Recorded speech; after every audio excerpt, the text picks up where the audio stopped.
পাহারা বসিয়ে ডাকাতির চেষ্টাকালে অস্ত্রসহ বেশ কয়েকজনকে আটক করে সেনাবাহিনীর কাছে হস্তান্তর করেছে ছাত্র জনতা। এলাকাভিত্তিক পাহারা বসিয়ে ডাকাত প্রতিহতের চেষ্টা করা হয়েছে রাতভর। দ্রুতই আইন শৃঙ্খলা পরিস্থিতির উন্নতিতে প্রয়োজনীয় পদক্ষেপের দাবি নগরবাসীর।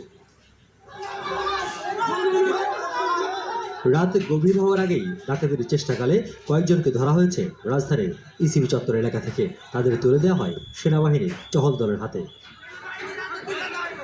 বসিলা এলাকায়ও একই অবস্থা। কিশোর বয়সী কজনকে ধারালো অস্ত্রসহ আটক করে স্থানীয় ছাত্র জনতা।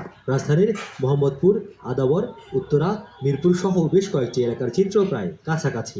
ডাকাতির চেষ্টাকালে আগ্নেয়াস্ত্রসহ আটকের ঘটনাও আছে ডাকাত আতঙ্কের এ রাতে।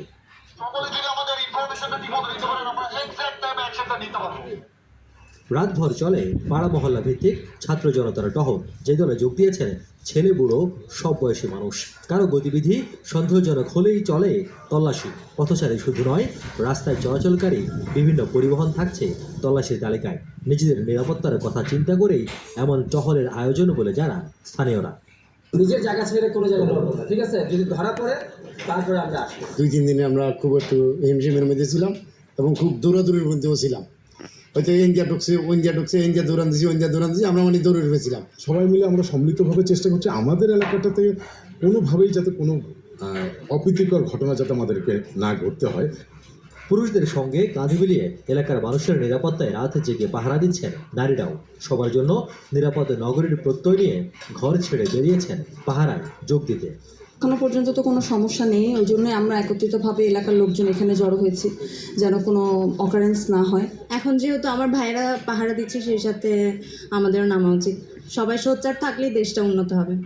তবে এমন অস্বস্তিকর অবস্থার অবসান চান নগরবাসী। বলছেন পরিবর্তিত পরিস্থিতি সামলাতে দ্রুতই থানা পুলিশের কার্যক্রম শুরু করা জরুরি।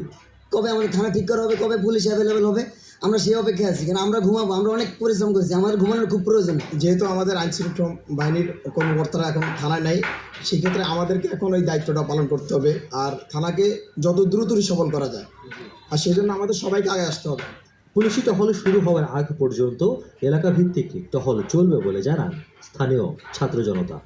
আরেকটি ভয়ের যে বা আতঙ্কের যে বিষয়, সেই বিষয়টি হচ্ছে গত কয়েকদিনের যে থানাগুলোতে হামলার ঘটনা ঘটেছে, সেই থানার হামলার ঘটনায় বিপুল সংখ্যক পুলিশের যে অস্ত্র এবং গোলাবারুদ রয়েছে সেগুলো লুট হয়েছে। এবং এই যে লুটকৃত অস্ত্র এবং গোলাবারুদ সেইগুলো যদি উদ্ধার করা না যায় খুব সহসায়, তাহলে আসলে পরিস্থিতি কোন দিকে যাবে বা কী হবে সেটি কাজ করা যাবে। সবাই সাবধান থাকুন, সতর্ক থাকুন। রিয়াজ রায়হান, যমুনা নিউজ, ঢাকা।